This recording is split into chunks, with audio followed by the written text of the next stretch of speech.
Have you ever thought about how many copies there are of your production data? There's the primary copies, snapshots copied to another array, cloud snapshots stored in object storage, a copy each for dev and test, other copies for analytics, and of course, dozens to hundreds of copies for backup and DR.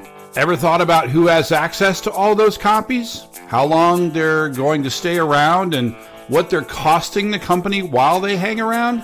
No? Well, you're welcome.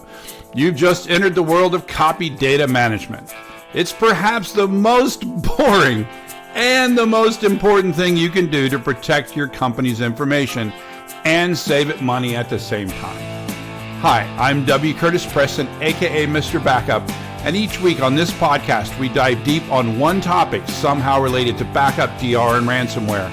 We turn unappreciated backup admins into cyber recovery heroes. This is the Backup Wrap-Up.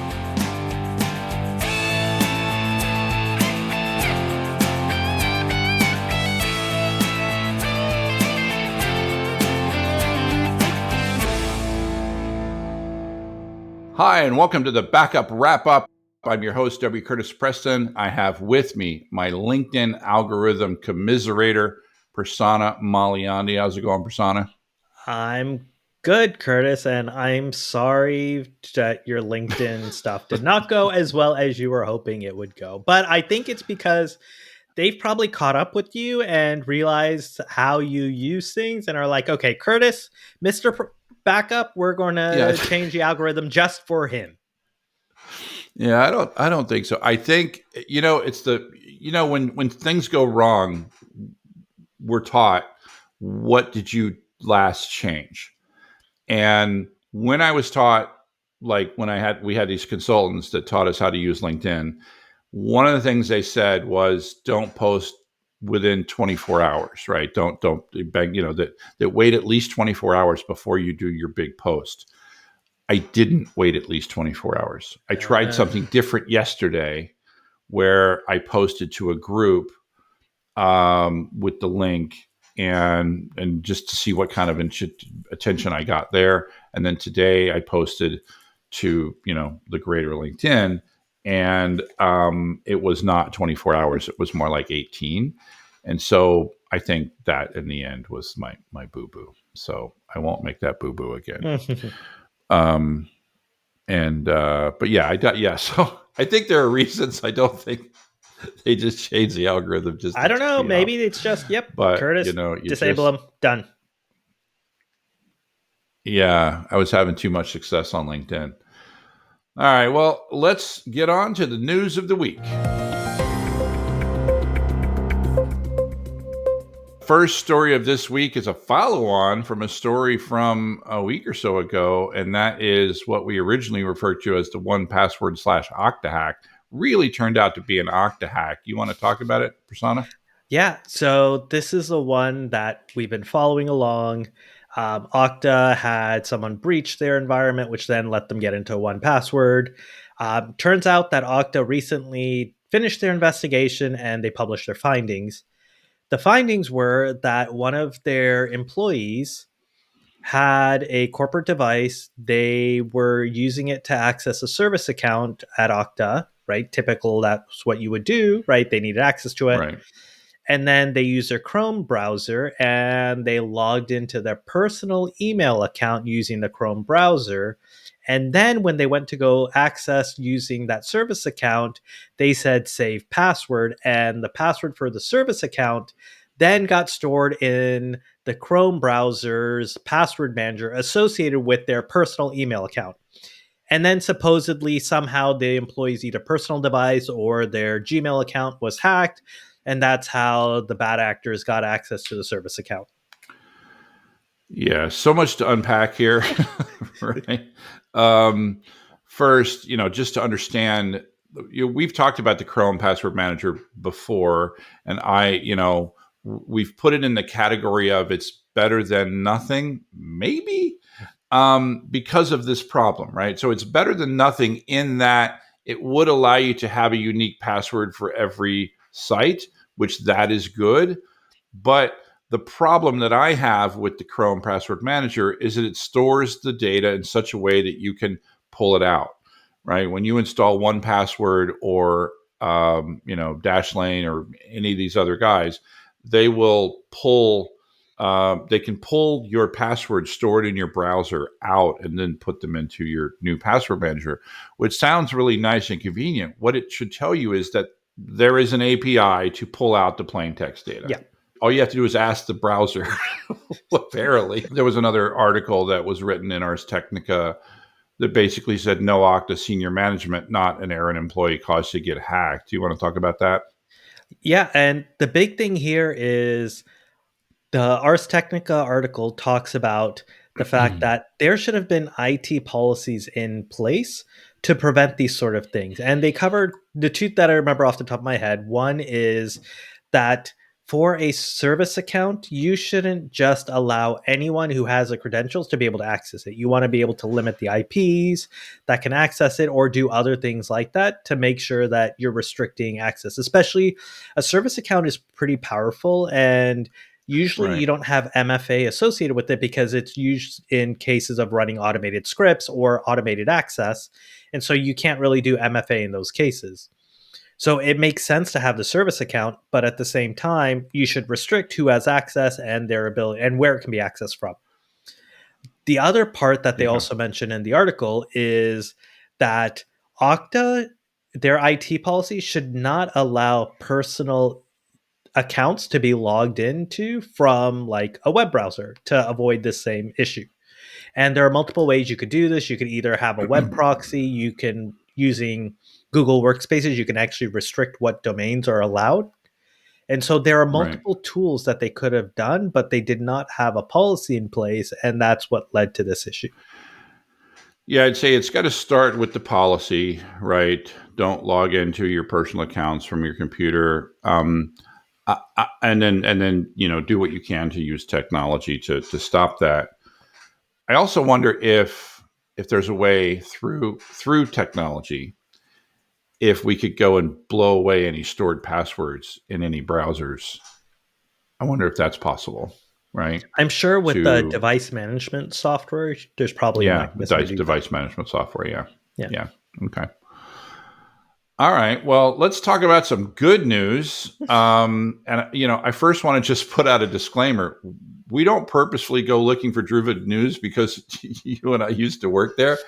We just Google the same stuff that anybody else does, and it just so happened that in a couple of weeks, Druva made a couple of big stories, and I think this one is probably my favorite story coming out of Druva in a while, and that is that they now support natively Azure backup of VMs. And specifically, not only do they support basically the snapshot method, which is the supported way to back up VMs inside Azure, they are then able to export those backups, dedupe them, and store them in the Druva cloud. It's what they do with AWS VMs. You get the best of both worlds. You get that native backup and recovery, and you get the cost savings of the deduplication. I think for some of our Yeah. listeners who may not be familiar, why is it important, that second part that you mentioned of how they work, that they're taking the data, the backups out of the customer account and moving it to the Druva account? Why is that so critical, in your opinion? Yeah, I think yeah, thanks for asking. So I would say that it's because of, we're always talking about getting an air gap, getting something that mimics an air gap. If all your backups are in your AWS or your Azure or your GCP account, then that account gets hacked. They take your backups with them, right? There are way too many stories about this that you need to get as much separation as you can. One of the ways to do that is to put it into another account that you own. I think the best way to do it is to put it into an account that you don't own, right? In this case, this is what Druva is providing for both AWS and Azure, is that it's pulling the data out, deduping it, stored in there. And by deduping it, that's where they get the cost reduction. They're saying that it results in an overall reduction of TCO of 40%, which is, a solid number, Yeah. right? And there is a cost to pulling the data out of the account, right? I know that was the first thing you asked me was, what about the Egress costs. egress cost, Yep. right? Yeah. But that cost is clearly offset by the deduplication features, right? So you get the best of both worlds, and this is good news for Druva. They acquired Cloud Ranger like 5 years ago, and I think 5 years minus 1 day ago, I said, okay, that's great. What about Azure? Yeah. And so I'm glad to see that they're finally supporting it. And I'm assuming that GCP is next. Well, that is the news of the week. All right, on this episode of our continuing Backup to Basics series, which of course, what we're doing is we're working our way through Modern Data Protection, my latest book. Here, I'll hold it up for the camera for the 27 of you that are watching in the video version of this. We have a nice following on the audio side, but I just think nobody knows. You can also watch this on YouTube. If you go search on the Backup Wrap Up on YouTube, you can watch our lovely little mugs. I put a lot of effort into that video version, but I know you do. Nobody watches it. Just someday, maybe we'll be discovered on YouTube, and then we'll take off. Our it'll just take off. But anyway, you might think, and I did not do this on purpose, but the YouTube copy might just be, it's just one of the many copies of this show that I need to manage. You see what I did there? I like what you did there. So we're talking this week about this phrase that I think at one point it was really big, and then like lately I don't hear the phrase too much, but again, it's a Backup to Basics series, so I want our listeners to know what this phrase is when it comes up in conversation, and to know its pros and cons, and the ways in which it might manifest itself. And that is, of course, copy data management, or CDM. CDM. I never hear anybody call it CDM. I haven't really heard. Yeah. Copy data management. They always seem to say copy data management, right? Copy data management. Copy data management. Copy data management. Copy data management. It rolls off the tongue, Those 3 copies of copy data. Does it roll off the tongue? It does. So do you want to sort of give the basic concept behind copy data management? Yeah. So copy data management is it literally is what it says, right? It is, how do you manage the copies of data in your environment? It depending on what you want to think about. Backup is one copy of the data. I know we've talked about replication and snapshots and CDP and near CDP, right? Those all create copies. Your archive, if you go off and do archiving, right? That's another copy of the data. And so copy data management is sort of, how do you manage all these copies and the life cycle of those copies? Because it's not just, okay, where are the copies? How do I create those copies? But also, how long do I keep the copy around? Because different copies in different places will be kept for different periods of time.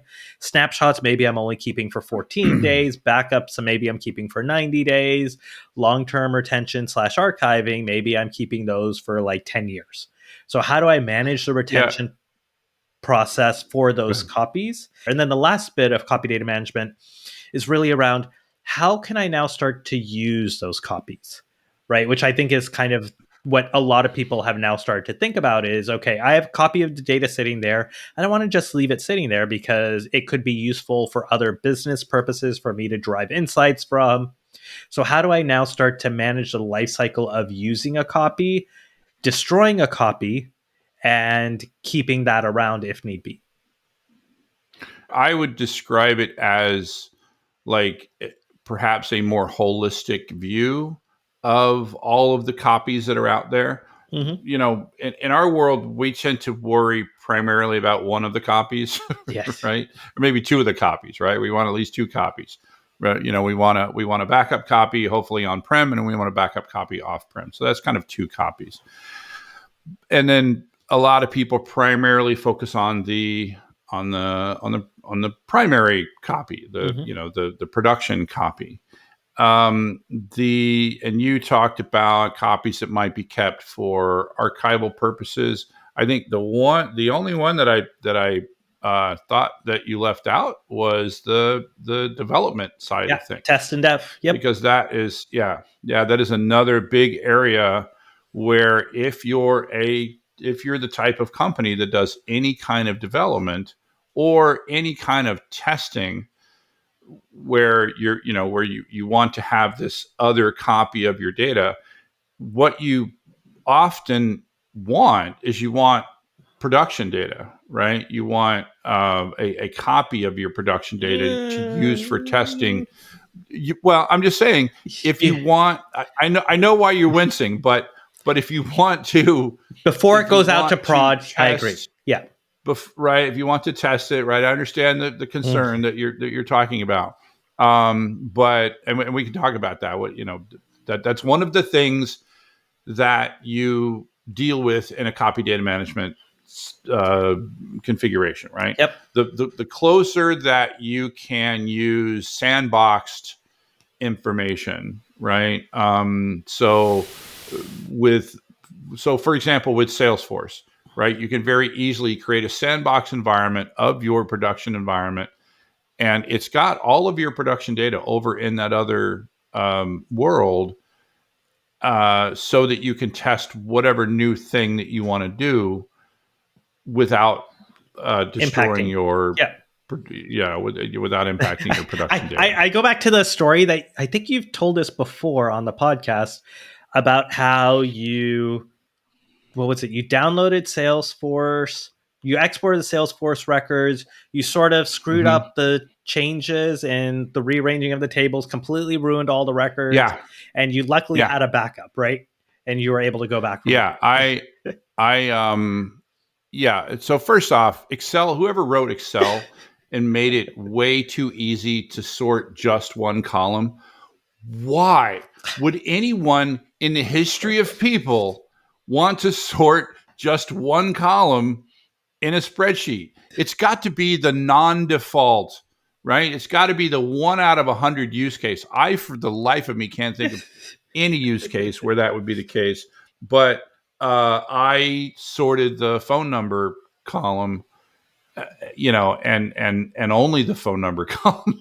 So I put all the wrong phone numbers to all the wrong people, and then uploaded it, not realizing what I had done. And then I realized that I had basically destroyed a 2 million record Salesforce database, and luckily, I had a backup of that. You're like, thank God for that. Well, what's the problem with that? What's the problem with the status quo, where we have all of these copies around? Well, What's the big deal? there are multiple problems. One is from a compliance governance perspective. You need to know where your data is. If this is production data, you need to know where those copies are, who has access to it, who's spinning them up, how long are they being kept around for, all of these things, which become very difficult when you don't know who's creating copies and where the copies are going. So that's kind of one problem, just compliance aspect. The other thing is you also want control over the life cycle of those copies, right? How easily can I spin up a copy? Because if it takes me 3 weeks to copy over data, so I have another Mm-hmm. copy that I can now start to use for tests, that's going to impact my how quickly I can do testing and find issues and all the rest. And so you want mechanisms that make it easy to create these copies, and also along with the compliance piece, making sure that you have proper retention. You don't want these copies living around forever either, right? Because this is a copy of your data. It could be exfiltrated if you get hit by ransomware or a attacker gets into your environment. You don't want them pulling out like copies of your production data because you didn't realize, hey, someone had squirreled away a copy over here. Yeah, and to go back to the earlier thing, you don't want them pulling out copies of your development data if your development data is a copy of your production data. Yep. One of the reasons why you winced when I said that. Yeah. Of course, one of the things that we talk about when we do pull production data and put it into the development is this idea of masking it, right? Or sanitizing. So that you have sanitizing, so that you have production-like data, but not actual production data. One other thing to add with copy data management is it's not like you take one copy once and you're done forever. With copy data Mhm. management, there's an ongoing life cycle. developers are constantly building new features, needing to test, right? So it's not like you could take a copy of your production environment from a year ago and continue to use it, because things change. And so you also need that ability to refresh these copies and make that as automated and as easy as possible. Yeah, agreed. The other thing, I think you alluded to it in your, when I was asking you about the problems of the status quo. One of the things, at least when CDM vendors were describing this new wonderful world of CDM, was the cost of all of those copies. Yep. Right. That every one of those copies. I mean, you talked about, you want to manage that process. You want to make sure that you know where all the copies are. You want to make sure that people are the right people are accessing copies. The wrong people are not accessing those copies. Maybe some of the copies are encrypted. Maybe some of them are not. Maybe they have different performance Characteristics. aspects, Yeah. right? Yeah, performance characteristics, better word. And the other thing is that if all of your copies are indeed on extra storage, right? Or if each copy is on its own storage, that is a very expensive process indeed. Yeah. And I know we talked the other day about snapshots and clones along with that. And that's one way to sort of get your space optimization, is by taking clones on the same storage array that you have the production, or a copy of the production. You can now quickly spin up those copies in a space efficient manner, right? Rather than requiring hundreds of copies that are each occupying the full amount of data set space. Yeah. So, all right. So that's our problem. The problem is that we have way too many copies that we're paying for, way too many copies, each of which is its own attack vector. And we still want to protect all of that, right? We want to protect it from a backup and recovery and disaster recovery perspective. Whoa. So how does CD? What did I say? Just that last one about we want to protect it. I think it depends. You may not necessarily. Don't want to protect it. Well, the copies you may not care about. Your test. Well, I just meant the data. Oh yeah, the data in general. Yeah.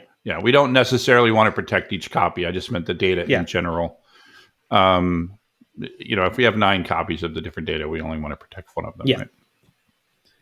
So we're on the same page. Okay, good. So yeah, so just trying to understand the environment. And I think this is where it becomes difficult, because different personas in your organization use different tools and have different requirements.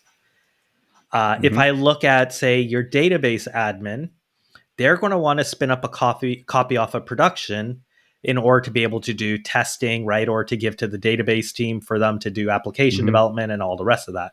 And so they're going to want to copy off of that using their own tools. So they might integrate with something that is more database friendly, like Delphix, which allows for spinning up test and dev copies off of Oracle and other databases. Then you have folks who might want to care about, okay, I need to be able to spin up a copy to do, like my backup team.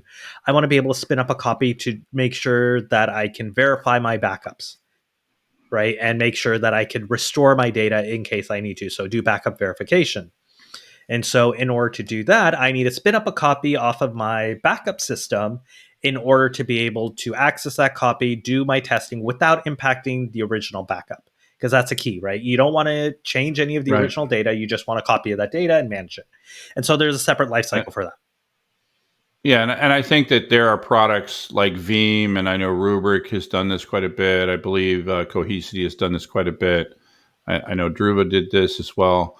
They specifically DR. Yeah. Since I worked there, but specifically DR for VMware. But so that's, you talked about Delphix. There are products that are specifically aiming at this backup side of CDM. Yep. And I think one of the biggest challenges you have is each persona is going to use their different tool. I know 5, 7 years ago, everyone was like, hey, we'll just have one single tool that can cover the entire environment, that can manage copies everywhere. And I think that's just a difficult problem to solve, right? Yeah. Because you're never going to have that one tool that everyone likes, because every persona is going to want their own tools or going to have their own custom workflows. And so it's hard to say there is a single ring to rule them all. Yeah, I think that's probably Actifio. That's what Actifio was going for, Yeah. right? They eventually got acquired. I forgot by whom, but that was certainly what their goal was, right? Yeah. Was to provide a copy for everybody. It's like everything else in the IT world. If you do everything, you're not going to be any good at anything. Right? Yeah. And so you're going to run into, like the Delphixes of the world or the Beams of the world. You're going to run into somebody who's really good at that particular workflow. And so, so it sounds like what we're saying is there's, at least right now, we're not aware of any one tool that meets all of these copy data management needs for every type of workflow. Not that I'm aware of. The only thing you could Yeah. possibly do is have some sort of reporting tool that's at least able to discover where all the copies are and kind of stitch together a picture for you, but that may not give you sort of the orchestration you need across everything. When we look at the world of copy data management, I see sort of, I think there's like three big things, right? So one is the discovery. Where is everything? Where are all my copies? Mm-hmm. And then the second one is who has access to those copies? And then the third is how long are those copies going to be around, right? Because and I'd say that's primarily for cost reasons, but it's also for risk reasons, right? Because as long as something is sitting around, it's something that can be potentially attacked. Do you think that sums up the three things we're worried about? I know you talked about cost, but I wanted to talk a little bit about that. But yes, I agree with the three things that you summed up. Right. Well, the cost is sort of the reason we care about the third thing, right? That time. Well, I want to mention though why copy data management though sort of has gotten better now and why it was talked about a lot more versus before. Okay. One of the things, and also some of the downsides of copy data management. So one of the things is when you had sort of traditional disk, spinning up a copy was, even if you had snapshots and clones, you could do that so you're not consuming extra space, but it would take a performance hit. And when you started to look at SSDs, now you could actually afford to spin up a copy and offer the same performance to those other application use cases without necessarily fully impacting your production data source. That's what a lot of people are concerned about, which is why they would copy off the data to a secondary system and then spin up their test and dev. With SSDs and high performance flash arrays, you no longer had to worry about that as much. And so you can now spin up copies. Like if you talk to our friend Howard at Vast Data, right? I'm sure Vast will say, yeah, just spin up as many copies as you want off of the Vast production, you'll be fine. So that's one way that sort of production copies became a lot more affordable and also not as much concern from a performance perspective. Now, the other thing I will mention is backup target systems have always been sort of like, hey, we have all this data. How do we add more value? How do we allow people to use the data? And I know we talked about backup verification testing or restore verification testing, but people started then thinking about, can we start to use backup systems for test and dev scenarios and other things like that? Mm-hmm. Now, if you look at an all flash array system, which I don't think many purpose built backup appliances exist, which are purely all flash, just because of cost reasons for those systems, they mix flash with a good amount of disk. And so, yes, you might be able to spin up 1, 2, 3 copies off of that system, but at some point you're going to run into a performance limitation much sooner than you would off of your primary system. The other thing also is people don't typically associate backup systems with doing these test and dev copies, because backup was built for a reason, and that's to provide you sort of that last line of defense against everything else blowing up. Right. And so is that something from a risk perspective as a backup admin, you really want to give the keys to everyone who wants a test and dev copy to be running off of that backup system? Or really is your main focus of that backup system, hey, I'm the last line of defense. My goal is to make sure I can restore data, meet my SLAs, protect data in the corporate environment, and test and dev really should be run by a different organization or go talk to the production admins. And so that's why I think copy data management never really took off as much as people wanted to from backup systems as it has from production systems. Yeah, and I think for other reasons, like we want to keep. You talked about why not to use the backup system as a source for copies for test and dev, and I'm also saying why not to think of the backup as just another copy, because when if we get that full CDM system, if backup is just another copy, my question is how connected is it to this primary system that could go offline, and does that in some way put my backup and DR copy at risk and my business at risk, right? Because that is the purpose of backup and DR copies. Right. And so I think that there's still a good argument to be made for keeping backup and DR copies separate, and then production and dev copies perhaps together, provided off of the same storage, because as long as you do it in such a way that you're not impacting production. Yeah. Right. If you're, and I think that with Flash, that does solve that ameliorates that concern. And then, we haven't talked at all about cloud copies. Yes. Because I think that's where the true, it's so easy to just spin up another copy of something in the cloud and then forget about it. Yeah. Right. It's so easy to make an S3 copy of something, to make a copy of something in EBS, to clone a VM from here over to there. I think that when we now, early in this recording, I used the word holistic. You really have to bring, when we say whole, the whole part of holistic, we've been talking primarily about the data center, but we really should be talking about those copies in the cloud. Yep. Because it is so easy to create both backup, archive, development copies, etc., entire instances, right? Entire virtual data centers that then no longer get used. Yeah. And that's a big thing from a cost perspective, because I'm sure there are companies out there which have a bunch of either snapshots or EC2 instances running that they aren't even able to keep track of, because at some point you have so much infrastructure running, you don't know what is being used for what. And so that becomes a concern, because that starts to eat, because it's not cheap, right? To run that. It's not your own data center you're worrying about, but you're still paying AWS or Google or whoever your cloud provider is for those resources. Right. I think I'm agreeing with you that I don't think there is the one tool to rule them all, because there's a data center versus the cloud, for no other reason other than that. But there could be a tool that could do the three things, right? Find all my copies, find out who has access to them, and find out how long they're going to be around.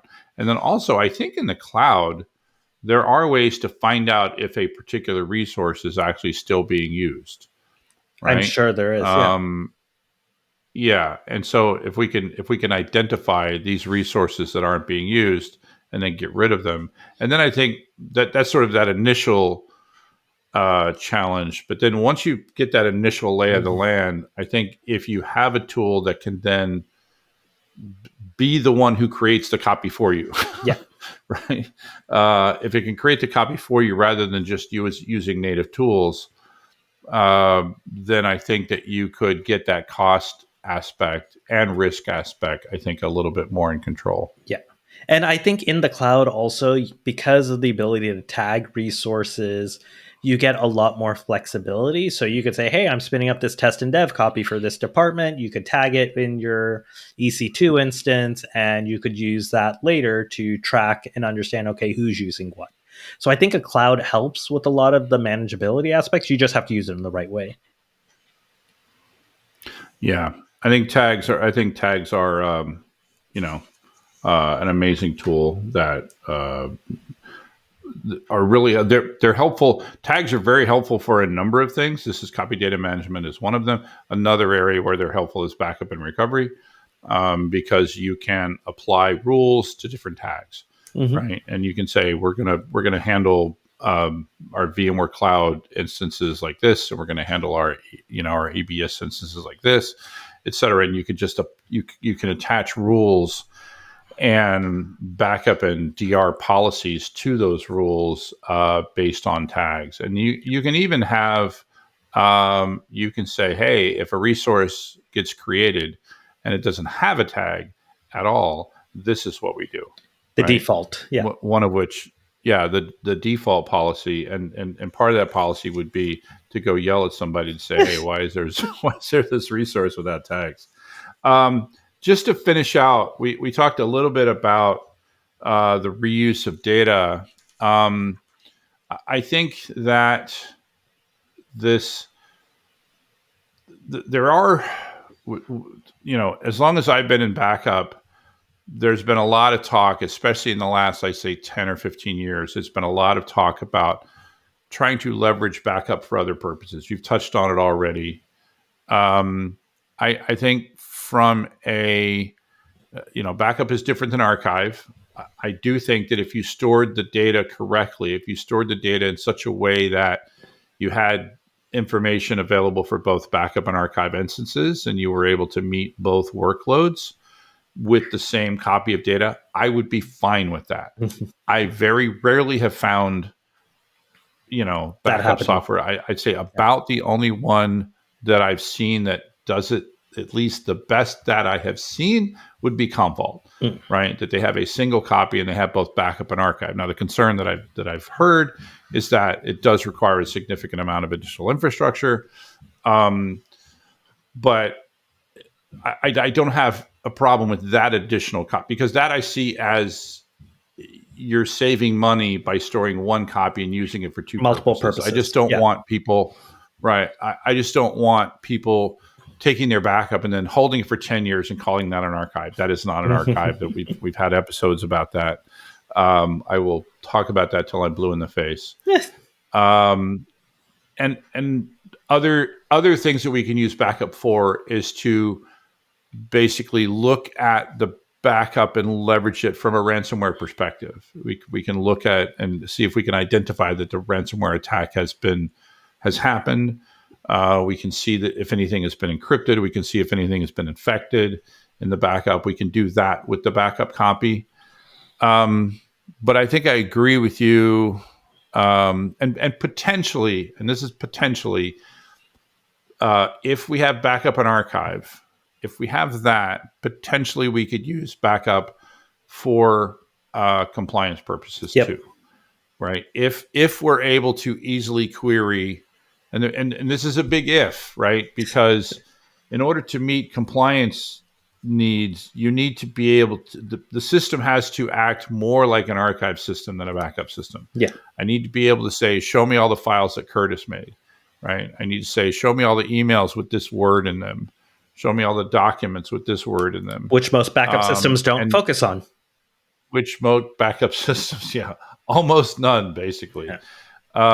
There have been some advancements to do some stuff, but it's just not there, right? Yeah.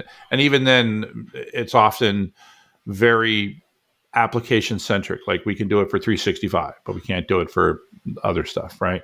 So again, if you want to use backup for archive purposes, for compliance purposes, then you just need to make sure that it's capable of meeting that workload. Yeah, I agree. Okay. All right. Well, we have once again beat this topic to death. If you found this topic interesting and you want to read more, similar topics, you can get my book, Modern Data Protection, available wherever books are sold, including, in rivers in South America. Some people don't like to buy books there. That's fine. I don't care. I don't care where you buy my book. All right. Well, thank you very much, Prasanna, for a great discussion. As always, Curtis, it was a lot of fun. And thank you to our audience. We'd be nothing without you. And with that, that's a wrap.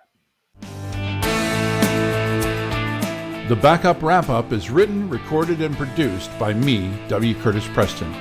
If you need backup or DR consulting, content generation, or expert witness work, check out backupcentral.com. You can also find links for my O'Reilly books on the same website.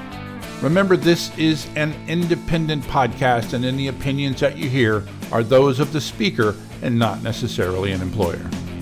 Thanks for listening.